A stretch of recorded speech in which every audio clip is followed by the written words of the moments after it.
Muy buenas, les habla José Ángel Blanco Berubides, aquí en este programa Berubides TV, y es un placer hoy el programazo que vamos a tener. Berubides TV.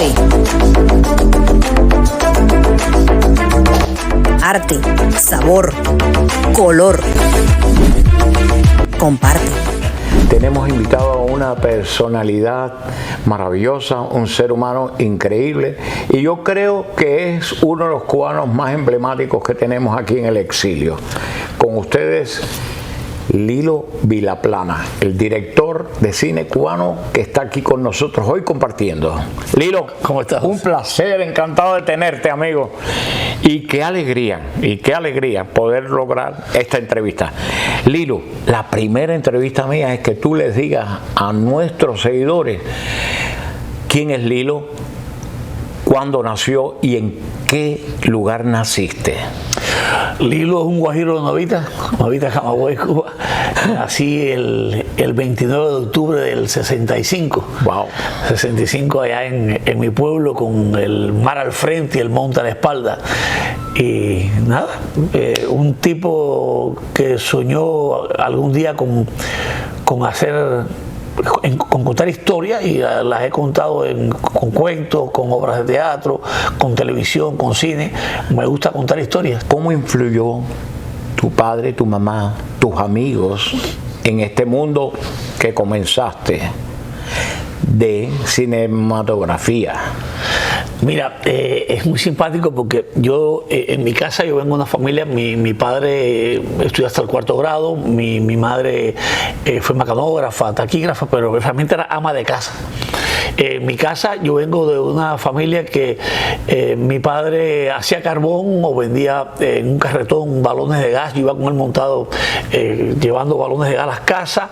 También en una época fue estibador de un almacén de víveres. Entonces mi madre me decía, ve, llévala a tomar un poco de Téngame allá. Entonces, ¿qué es eso? Téngame allá, que me tuviera por ahí. Entonces decía, papi, Téngame allá. Entonces yo estaba allá, y entonces me crié en medio de, habían ahí boxeadores, habían hombres que su concepto era, te daban la mano y ya la palabra era muy importante para ellos. Si había un problema, ellos resolvían rápido la diferencia a la salida. Wow. Ellos, todo era la palabra, habían otros conceptos, todo eso lo aprendí con ellos en mi casa. Lo mismo podía llegar un amigo que era homosexual y nadie le preguntaba si era homosexual, o era negro, o era blanco, o era gordo. O sea, no crecí sin esos prejuicios que hay ahora. Exacto. Entonces, nadie se interesaba en la vida personal de nadie, sino sencillamente eran amigos, llegaban a la casa. Lo que recuerdo de papi es que mi padre aún vive allá en Novita, en Camagüey, es que siempre que mami cocinaba tenía que haber comida de más. Porque si alguien pasaba por la casa tenía que comer o tenía que desayunar. Entonces, en mi casa igual, yo siempre cuando me quedé con esa costumbre, que cuando yo cocino bastante, porque no sé si va a llegar alguien, y de pronto que en la casa haya abundancia. Eso siempre me ha gustado, y eso que lo heredé del viejo. Y la parte artística en mi casa no tengo en la familia esa descendencia, o sea, antecedentes de arte. Pero un buen día ahí me dio por escribir. Entonces yo veía mucho las aventuras, la televisión, y este cuento lo he hecho varias veces porque me resulta simpático. Pero es bueno que lo repitas. Yo veía que ponía las aventuras de Guillermo Tell, por ejemplo, y yo quería ver el final cuál era, y cuando buscaba el libro, yo me encontraba el texto teatral de Federico Schiller, que era el nombre del personaje y el texto detrás, y yo estaba escribiendo de esa manera. Yo decía, este hombre escribe como yo. Entonces yo me sentía que había descubierto algo y descubrí el teatro. A partir de ahí yo empecé a escribir obras de teatro, a escribir cosas, y un tío me llevó a conocer a un escritor del pueblo, a Miguel Mejide. Ahí, en Nuevita estaba Miguel Mejide y Enrique Cirules, eran dos escritores cubanos de Nuevita, y tenía un té literario. Entonces empecé a acercarme al té literario. Ya por esa época en mi escuela había ido un instructor de teatro, Cecilio Montejo, que recientemente falleció, y había hecho una obra de teatro sobre Martí. Y yo había participado en la obra de teatro y empecé con el tema del teatro, y ahí llego al preuniversitario. Había ganado algunos premios en literatura, en teatro literario, y también con el grupo de teatro que participaba, el grupo Mayanabo en Nuevita. Y entonces fui a La Habana buscando la posibilidad, la opción de estudiar en el ISA, de estudiar en un lugar de esto. Y cuando llegué con mis libros, con las cosas, me dijeron que si no había beca para Nuevita, no, que cogieron una beca, lo que dieron en Nuevita, y lo que había era casi toda medicina. Wow. Y yo no quería ser un médico en serie porque no era mi vocación. Y entonces dije, bueno, no estudio más. Terminé el pre y me fui a la fábrica de fertilizantes a aprender electricidad de ahí y seguir en el grupo de teatro Mayanabo, que era un grupo de aficionados de la fábrica. Y estando en el grupo de teatro montamos obras como recuerdo Molinos de Viento, recuerdo Edipo Rey, y así muchas obras más, y ganamos premios nacionales y demás. Y un buen día andaban buscando instructores de teatro para la Casa de la Cultura con un curso por dirigido. Empecé a estudiar por dirigido y a trabajar como instructor de teatro en la Casa de la Cultura. Ajá. Y ahí empecé ya mi vida, digamos, de alguna manera profesional en el arte. ¿Tienes alguna historia con algún amigo que se mantiene hoy en día desde esa infancia? Amistad de muchos amigos que conozco, compañeros de estudios de esa época. Yo recuerdo que iba en el tren de Nuevita hasta Camagüey a estudiar los martes, y el tren se demoraba muchísimo porque ya habían problemas en el país, bueno, desde el 59 problemas en el país. Entonces, y yo llegaba al pueblo y a montar. Recuerdo que tenía grupos de teatro para niños, para jóvenes, para adultos, tanto así que logré crear en Nuevita la Semana del Teatro de Nuevita. Okay. Se hacía teatro, que podíamos hacer teatro toda la semana, mostrar las obras de teatro que había. Se creó un movimiento teatral muy fuerte en Nuevita, hasta que en el año 88 ya decido irme para La Habana a hacer mi vida en La Habana. Recuerdo que cuando monté Edipo Rey, el concepto era la época del proceso de rectificación de errores, esas cosas. Y bueno, yo decía, si se equivocaron, que se arranquen los ojos, como hizo Edipo Rey. Entonces, un poquito ese era el mensaje que yo quería mandar con la obra. Siempre he querido mandar mensaje.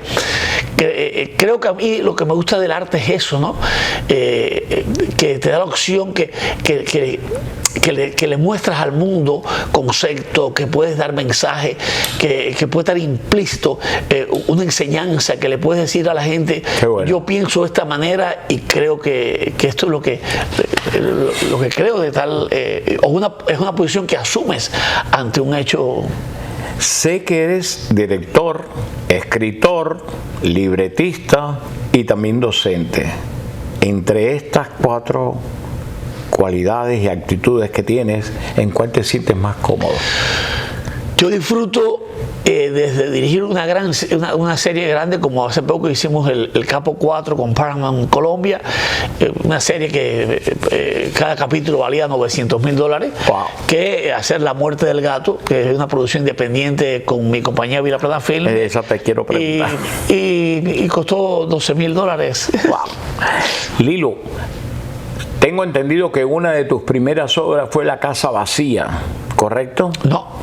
¿No? No. ¿Cuál fue la primera? Bueno, yo empiezo en la televisión cubana.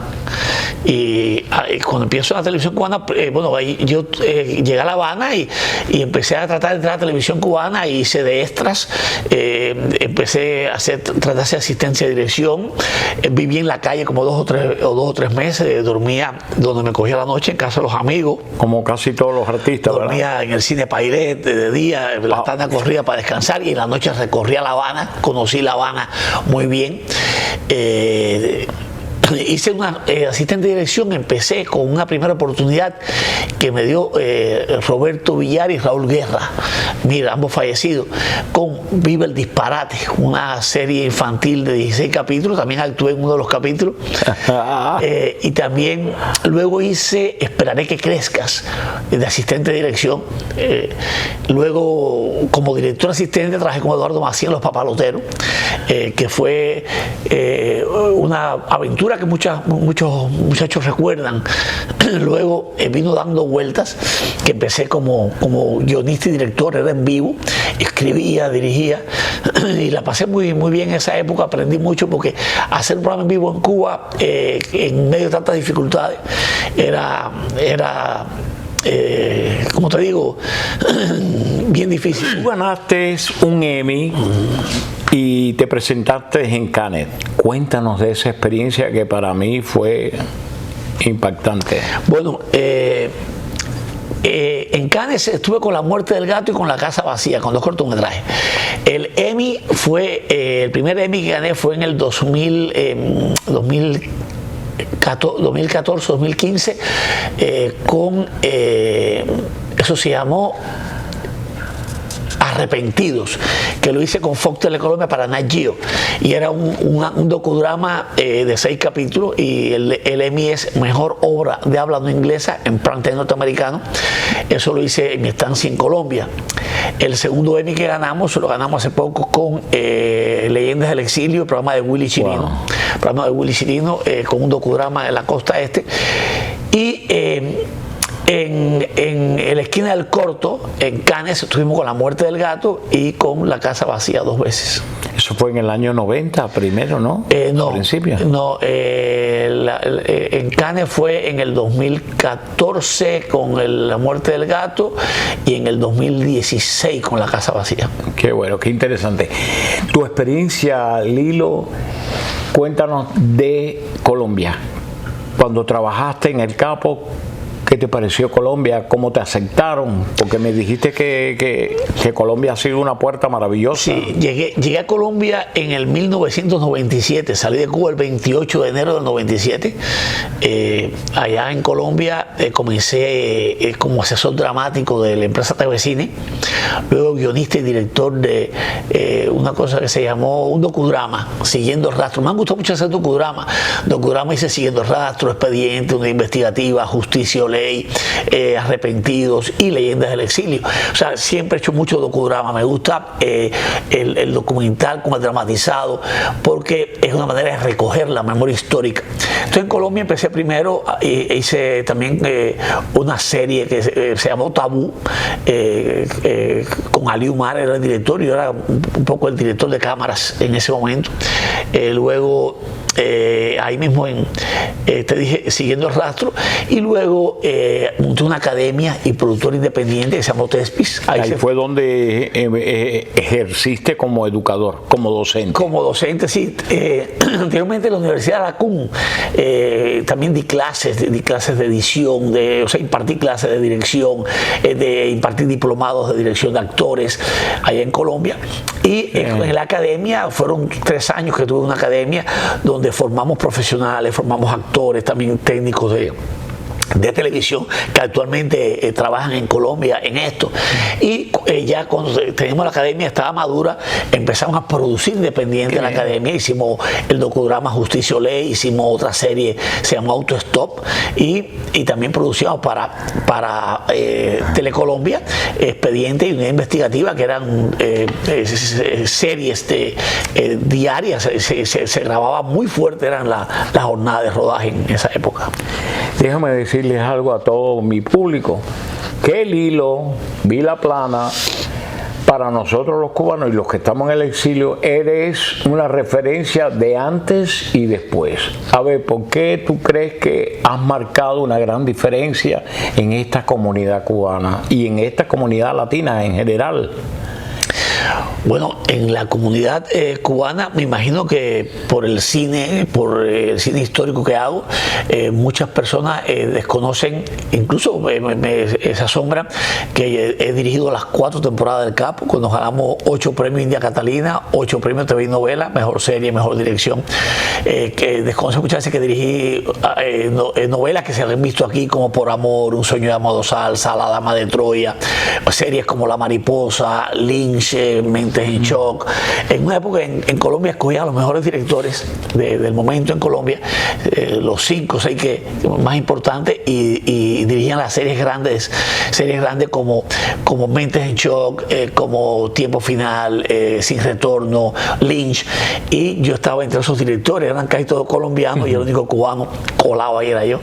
Y entonces eso me llena de orgullo y satisfacción, claro, que en Colombia me tuvieran en cuenta. De hecho, cuando hacen el Capo, que me llaman a mí dirigir el Capo, yo decía, tengo que hacer un trabajo muy grande, porque con tantos buenos directores que hay en Colombia, que un cubano dirija, si queda mal la serie de narcotráfico, era la primera que iban a hacer en ese momento, y van a decir, claro, la culpa es del cubano. Pero gracias a Dios fue una serie muy exitosa, se vio en casi 100 países de todo el mundo, y eso marcó un antes y un después en mi carrera. Hay mucha gente que hablan del acento neutro porque dicen que el cubano marca demasiado su acento, pero yo me doy cuenta que hay otras telenovelas o películas que no hablan tanto del acento neutro, sin embargo ellos mantienen su acento. ¿Qué tú crees de esto, de esa tendencia? Yo no creo en el acento neutro, yo creo que eso es una manipulación para beneficiar a ciertas determinadas personas, porque un acento neutro para mí es que se pronuncien todas las letras de una palabra, se diga correctamente y ya. Yo creo que si hay una buena película, si hay una buena historia, si hay buenos actores, creo que no se eche a ver. Estoy de acuerdo. Si ves una película francesa, no hablan acento neutro, o una película italiana o japonesa, o depende. Yo creo que esto es una justificación para excluir, y creo que para mí es una discriminación. Yo creo que hay buenos o malos actores. Exacto. Hay una cosa que a mí me gusta mucho preguntar, y en este caso te lo voy a preguntar porque tú eres director. ¿Hay algo en la actuación que marca la diferencia entre un buen actor y un actor mediocre? Yo creo que el actor, cuando un actor lo que debe escuchar, si un actor escucha en escena, si un actor entiende el personaje, si un actor interpreta bien su personaje, si usa la energía correcta, o sea, ni más ni menos, el actor a la hora de actuar debe incorporar el personaje y responder por el personaje y preguntar por el personaje y hacer lo que haría el personaje en esa situación. Yo creo que el buen actor está en hacer las cosas correctamente. Hay muchos actores que creen que por hablar engolado o por gritar o por en escena sobresalir está haciendo una gran actuación. Sencillamente el actor tiene que hacer en escena lo que marca el personaje y reaccionar como reaccionaría el personaje en una situación determinada. Vivir el personaje. Gracias, Lilo. Lilo, una pregunta que me encanta hacer. En este caso me gustaría que tú me respondas. Tú eres director totalmente autodidacta. Tú eres un director sumamente independiente. ¿Has visto algunas películas de directores independientes como Mel Gibson que te ha gustado? Por supuesto. De hecho, es uno de mis directores favoritos. Me encanta. ¿Sí? Me gusta mucho lo que hace Mel Gibson. Te estoy preguntando eso porque me he dado cuenta que Mel Gibson se ha dirigido a hacer temas muy profundos de cristianos, como la vida de Cristo, la pasión de Cristo, la vida de cristianos perseguidos en otros lugares. Y me pregunto, ¿Lilo Vilaplana tiene pensado hacer algún tema de esto profundo, de fe, de libertad? Entre mis planes próximos, aparte de una película comercial que estoy haciendo ahora, estoy preparando ahora, tengo el tema de la UMAP, quisiera el tema cubano de la persecución a homosexuales, a religiosos, a las personas que ellos suponían que no iban a estar de acuerdo con la dictadura, con la revolución que llaman ellos. Pero ¿qué pasa? ¿Por qué me interesa este tema? Me interesa porque la memoria de muchos es corta y también el conocimiento. Y hay que recordar que en Cuba existieron unos campos de concentración donde todo el que no se adaptaba, o sea, una frase tan excluyente como el trabajo los hará hombres. Entonces, esa frase yo creo que es una falta de respeto al ser humano, una falta de respeto a la condición de cada cual, y ahora tan descaradamente como la hija del general Raúl Castro, el dictador Raúl Castro, el asesino Raúl Castro, descaradamente maneja a la comunidad LGTB, los manipula y se colocan la camiseta del Che Guevara con los colores de la bandera gay, cuando el Che Guevara fue un profundo homófobo, fue un profundo racista, fue un asesino. Entonces yo digo, el desconocimiento es tan grande, tan profundo, que hay que sacar estas cosas a la luz, como salieron los presos políticos con plantadas, que mucha gente desconocían que esta historia existía, y a partir de estas películas, pues todo se dio a conocer, todo ha salido, y los comunistas han tenido que justificarse, ya sea atacando la película o tratando de justificar su conducta. Yo siempre digo, si el 11 de julio Díaz-Canel dijo a la calle los revolucionarios,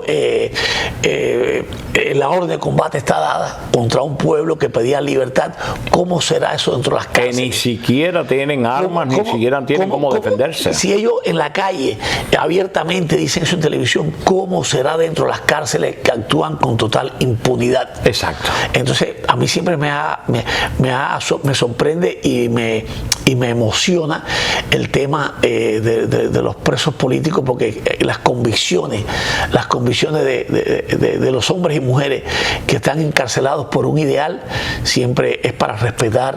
Es verdad, Lilo, y que hoy en día hemos oído y hemos visto nosotros que prenden lo mismo no una mujer y un hombre, a niños, a niñas, y los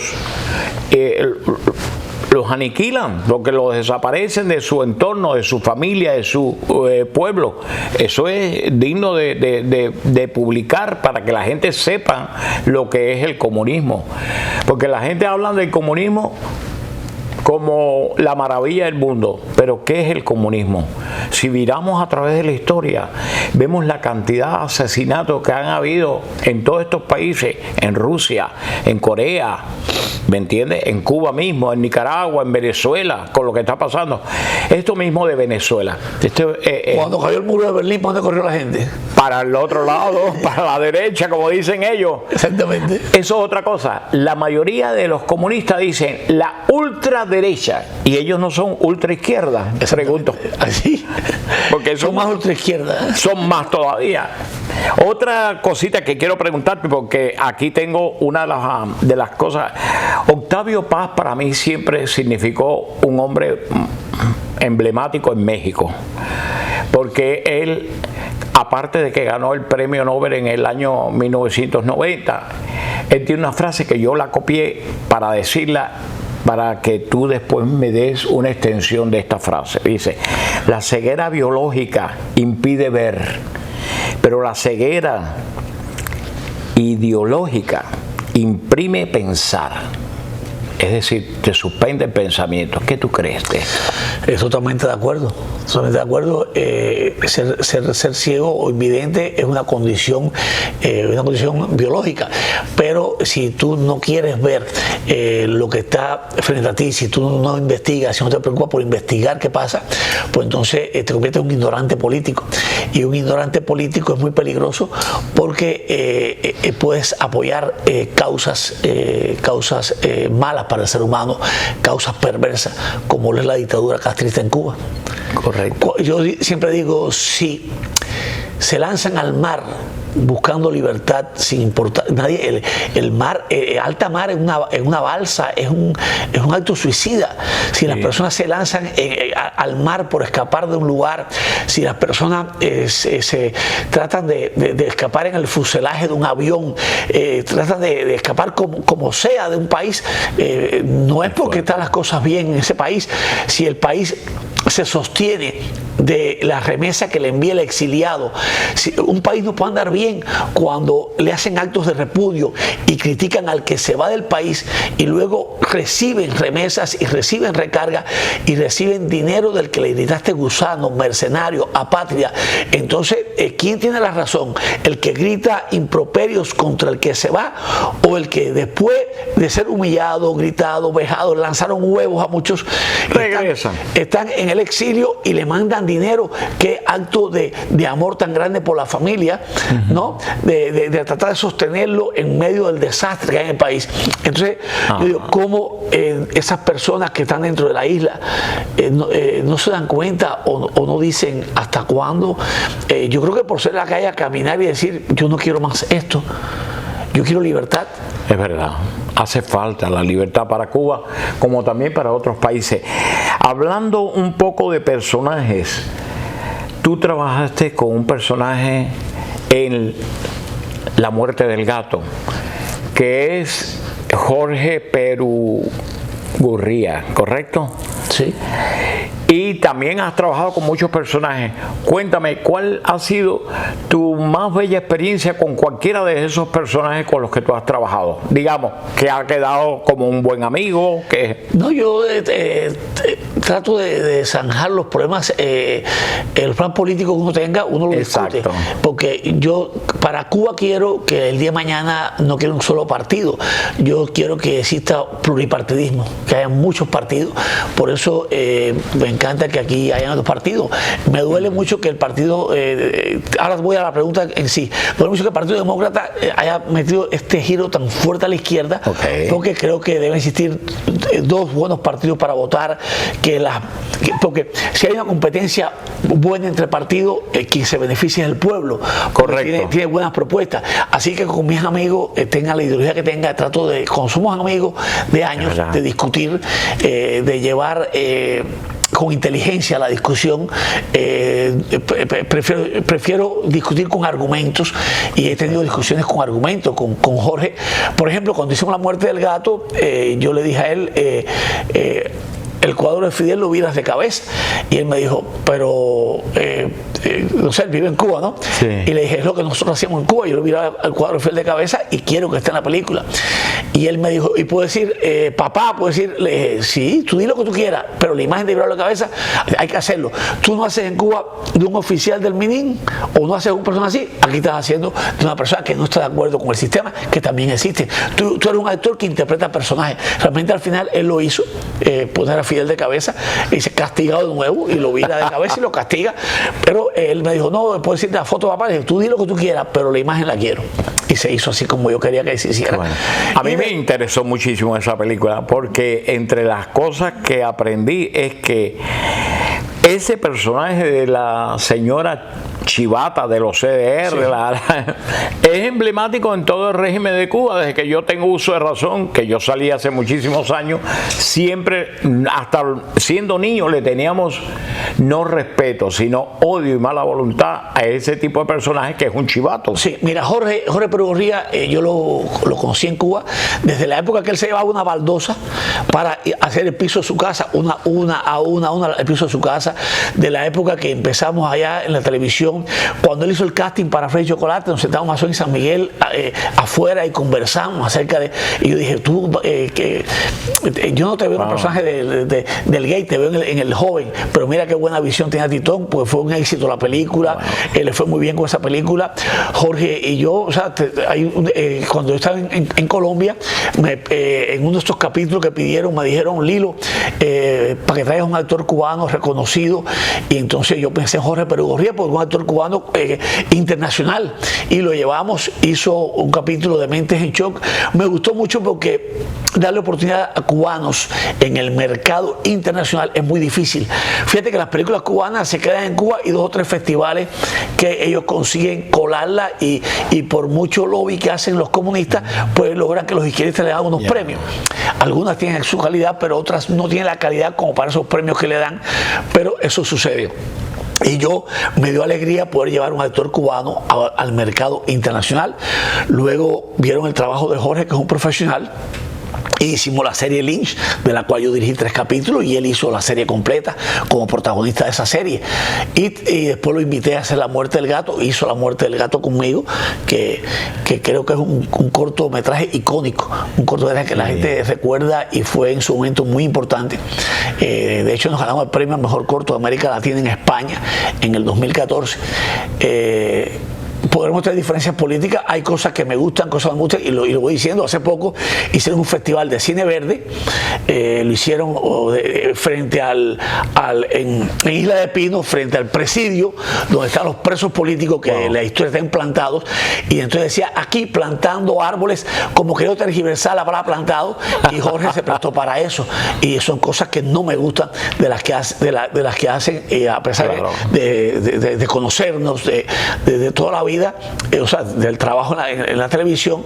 Me parece que cuando uno lo usa una dictadura, pues uno no debe dejarse usar por una dictadura, porque muchas veces de los castristas me dicen que uno es financiado por la CIA. A mí la CIA nunca me ha dado un peso. A mí la película Plantada, por ejemplo, se hizo con el apoyo del exilio, pidiendo, o sea, ¿quién quería aportar? Un empresario, un político, Reynold Rodríguez, un destacado luchador anticomunista, un señor de 84 años, salió a la calle a hacer almuerzos patrióticos, a hacer de cuanto evento podía para recaudar fueron $380,000 que costó hacer esa película, que uno dice, solamente con ese dinero se hizo la película, $380,000, más la buena voluntad de muchas personas que nos ayudaron. Recuerdo que Gilbertico Reyes, mi amigo, mi hermano, dijo un día, Lilo necesita una máquina de coser, y la gente le escribía a él, Gilbert, venga a buscarle en mi casa, y nos prestaron una máquina de coser, y así con amigos, o la esposa de Gilberto, Carmen Franchi, íbamos allá a su casa, préstame el mueble tal, préstame el cuadro tal, y con amigos logramos hacer, o fulano me prestó la finca, Julián, o Casa Marín nos dio la alimentación para hacer la película. Nadie sabe el esfuerzo que hay detrás de cada película. Por eso le digo a la gente, la manera de apoyarlo, veanla gratis en ViX. Mientras más personas la vean, mientras mejor, pues estamos abriendo una puerta, una puerta no a Lilo Vilaplana, sino a todos los cineastas cubanos que vienen detrás, que no tienen oportunidades en el mercado internacional, porque ese mercado está muy cerrado al cine comercial. El cine cubano no lo consideran un cine comercial, y más cuando el tema es los presos políticos, los temas cuando aplauden al castrismo no le dicen cine político, como La Reta Avispa, la película impresentable esta, que dice muchas mentiras, pero si criticas al castrismo te dicen, tú haces cine político. No es cine político, es cine de derechos humanos.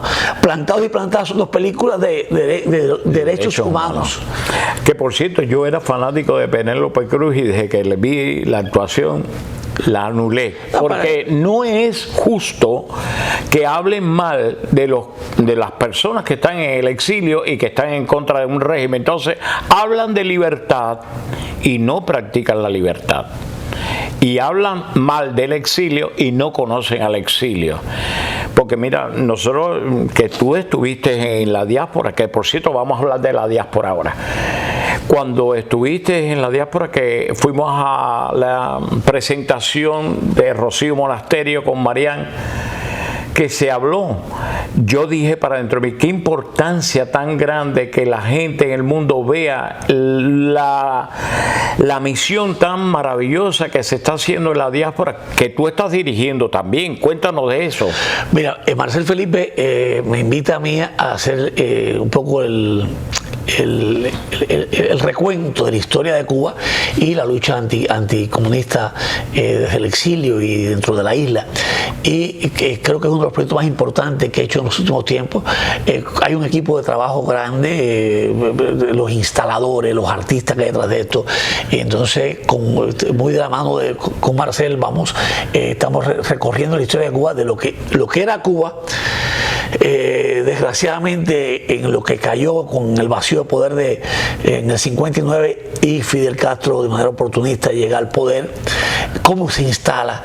Entonces vas pasando y ves los fusilamientos, que no solamente fusilaron a los batistianos, como decían ellos, sino hay 28 oficiales rebeldes que fueron fusilados, cómo le sacaron sangre antes de fusilarlo a muchas personas para venderla en el mercado internacional, cómo hay un parón de fusilamiento, está la foto de los fusilados, está la foto de los jóvenes y las cartas de despedida de Tapia Ruano, de Virgilio, está esa última noche antes de fusilarlo, está contado en video por Tommy, está cómo adoctrinaron a las personas, luego la protesta a Mikoyan, el túnel de adoctrinamiento que te dice cómo la televisión, el cine, todo era el que nació en dictadura, desconocía la historia de Cuba. Yo conocí mucha historia de Cuba en el exilio, con más de 30 años, con más de 40 años, es que conozco mi verdadera historia.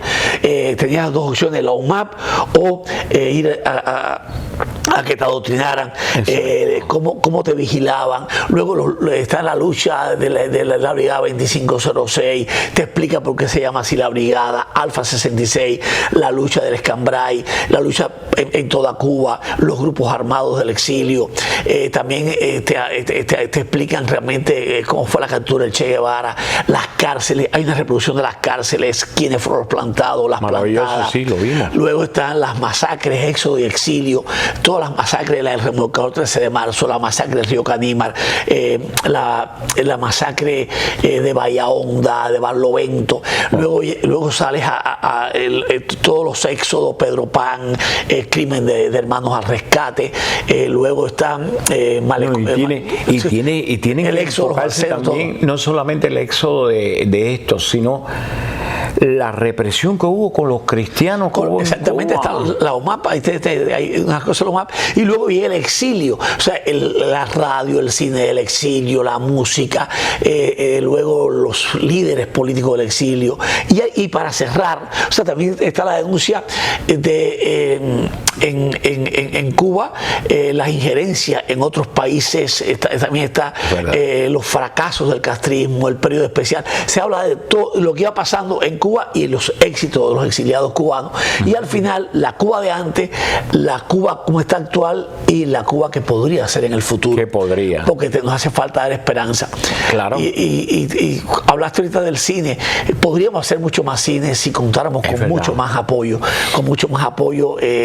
aquí no tenemos el apoyo, es muy poco a los cineastas. Hay varios cineastas en Miami, hay muchos proyectos en la cabeza de todos ellos, pero el cine es muy caro y convertir el cine en una realidad, creo que llevar a realidad, a hacer una película es muy difícil, y es importante que apoyen a esos cineastas, porque es bueno que las historias de Cuba queden plasmadas en el cine para siempre, para que no se repitan, para que se haga justicia histórica, porque esto que ha pasado con nuestro país no es justo para tantas generaciones perdidas, tantas familias divididas, tantos muertos en el mar. Que hoy en día la mayoría de la juventud no. Tantos muertos en Angola. Cuando la gente se iba de Cuba a Angola, no sabían dónde quedaba Angola. En Cuba no sabían dónde quedaba Etiopía ni África. Y no es desconocimiento geográfico, no es que sencillamente era un país, Cuba era un país que la gente tenía otras cosas en la cabeza, y de pronto empieza Fidel Castro a manipular y a cambiar toda la mente y la conducta del ser humano, y es el hombre nuevo que tenemos hoy, que además tú ves que llegan al exilio y todos empiezan a encarrilarse, y lo ves trabajando, y lo ves luchando por el carro, y lo ves por salir adelante.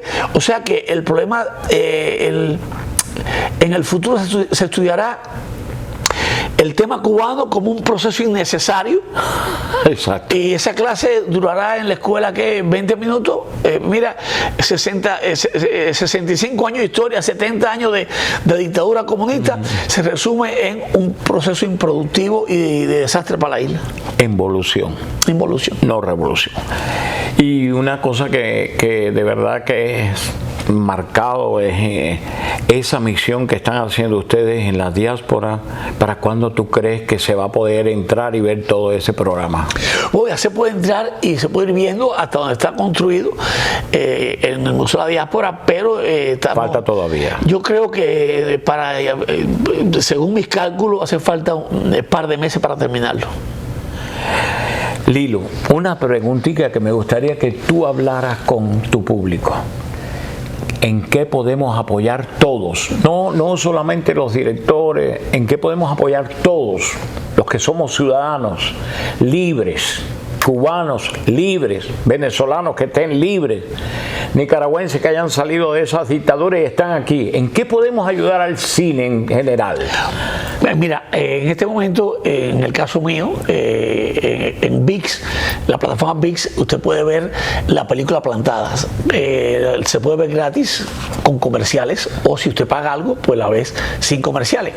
En esa plataforma, al verla, me está apoyando a la película, está dando a conocer la película en toda América Latina y Estados Unidos, pero al tener muchas vistas, cuando otro cineasta cubano o nosotros mismos lleguemos con otra película a la plataforma, dicen, claro, esta película marcó un rating, le fue muy bien. De hecho, primera semana estábamos en cuarto lugar de las más vistas. Pero si la ven, la ponen en sus equipos, la recomienda y se ve mucho, pues eso abre una ventana al cine cubano del exilio. Por otro lado, ahora estamos preparando una comedia romántica, pues igual queremos mostrar lo que es Miami, y se llama el método es brand and content. Así como otras personas venden croquetas o venden pizza o venden un carro, nosotros vendemos publicidad. En el caso nuestro estamos haciendo la película Eva y Adán en Miami. Si alguien quiere anunciarse en la película, si viste El Náufrago, vas a ver FedEx en El Náufrago, en la película.